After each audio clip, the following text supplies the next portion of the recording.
राधे राधे। आप सभी को ठाकुर जी के इस राधे राधे मोहन चैनल में आपका बहुत बहुत स्वागत है। आप सभी को मकर संक्रांति की बहुत बहुत शुभकामनाएं।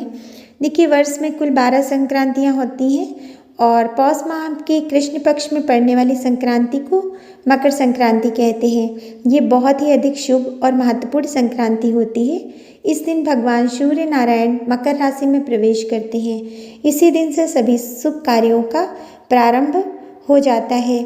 इसी दिन सूर्य देवता उत्तरायण हो जाते हैं और इस प्रकार से इस दिन यदि खिचड़ी का दान किया जाए और तिल गुड़ और जो भी आपकी व्यवस्था हो उसके अनुसार यदि आप दान पुण्य करते हैं तो उससे आपके जीवन में सुख शांति समृद्धि बढ़ती है। और देखिए, इस दिन दान करने का विशेष महत्व है। विशेष पवित्र नदियों में स्नान करने का महत्व है और ये इस दिन का किया गया दान का जो फल होता है वो अक्षय होता है, कभी समाप्त नहीं होता।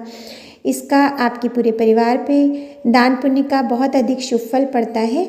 और इस दिन जो भी आप वस्तुएं दान करते हैं उनको दान करने से हमारी नवग्रह की जो शांति होती है वो हो जाती है। और इस प्रकार से खिचड़ी को खाने से हमारी सेहत, हमारी जो स्वास्थ्य है उस पर भी बहुत सकारात्मक इसका शुभ फल पड़ता है। इस दिन जब हम खिचड़ी बनाकर खाते हैं चावल की और उड़द की दाल की, तो उससे हमारे जीवन में हर प्रकार से दोष, जो ग्रह दोष होते हैं वो समाप्त होते हैं। इस दिन चावल दान का विशेष महत्व होता है।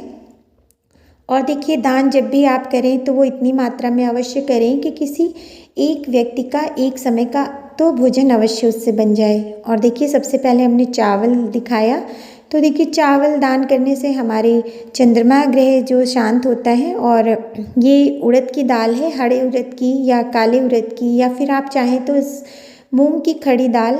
हमारे यहाँ देखिए हरे उड़द की इसी तरह की दाल चावल के साथ दान की जाती है।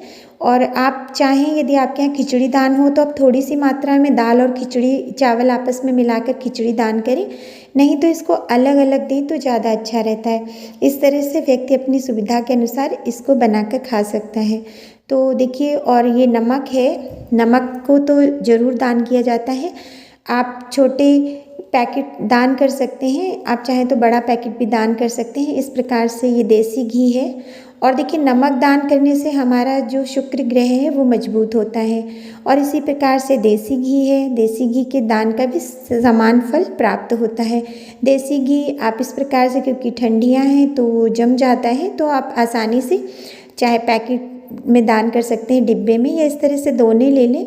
और देखिए, इसमें डालकर जो भी आप 1-2 लोगों को, 4 लोगों को, जितने लोगों को देना चाहें, इसमें आराम से रख के आप घी दान कर सकते हैं। इस तरह से आप इन दोनों में तिल और गुड़ भी रखकर दान कर सकते हैं और आपको दान करने में बहुत ही सुविधा हो जाएगी।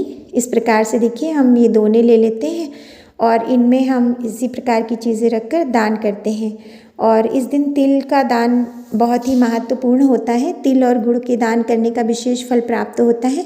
देखिए, ये सफ़ेद तिल है, इसको आप चाहें तो लड्डू के रूप में दान कर सकते हैं या आप चाहें तो इसकी गज्जक दान कर सकते हैं। और ये देखिए, ये काला तिल है। काला तिल दान करने से हमारे जो शनि ग्रह, राहु और केतु, इनका जो अशुभ फल होता है वो समाप्त हो जाता है। तो इस प्रकार से आप तिल का दान अवश्य करें। आप चाहें तो इसको लड्डू बना लें या आप चाहें तो इस तरह से आप केवल तिल का दान भी कर सकते हैं। और ये गुड़ है, गुड़ का दान करने से सूर्य ग्रह हमारे मजबूत होते हैं, बलवान होते हैं और हर प्रकार से शुभता आती है हमारे जीवन में। और गुड़ भी इतनी मात्रा में दान करें कि आप किसी के लिए भी, जो यदि वो बनाना चाहे कुछ, तो उसका इस्तेमाल सही तरह से कर सके। और देखिए, कुछ भी अगर हम दान पुण्य करते हैं तो उसकी मात्रा हम अपनी स्थितियों के अनुसार करें, लेकिन इतनी अवश्य दें कि एक समय का भोजन बने।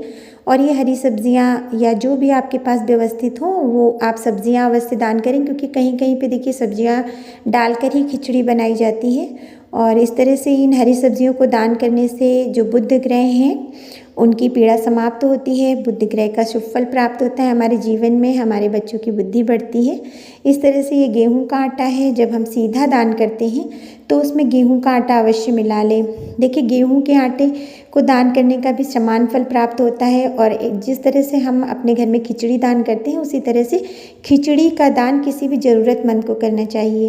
लेकिन ये सीधा जो हम निकालते हैं जिसमें गेहूं का आटा, दाल, नमक और जो तिल और गुड़ होता है, साथ में कुछ दक्षिणा होती है, इसको हम ब्राह्मण को दान करें तो इसका बहुत अच्छा पुण्य फल प्राप्त होता है। देखिए, ये हमारे पास अतनाजा है।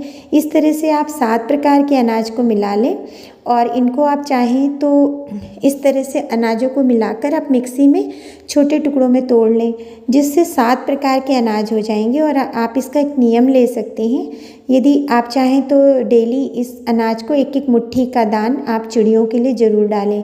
देखिए, ये सतनाजा का जो दान नियम है वो खिचड़ी से ही उठाया जाता है। इस प्रकार से आप एक मुट्ठी का नियम उठाएं या जितना भी आपकी स्थितियां हों, आप चाहें तो इसको हर संक्रांति को आप 250 ग्राम या 1 किलो, आधा किलो 7 तरह का अनाज मिला के उसको मिक्सी में इस प्रकार से पीस के इसका एक नियम बना लें और वो पूरे वर्ष हर संक्रांति को करें। देखिए, अधिक मास होने पर ही 2 संक्रांतियाँ बढ़ जाती हैं, नहीं तो ये आप 12 संक्रांतियों को करें।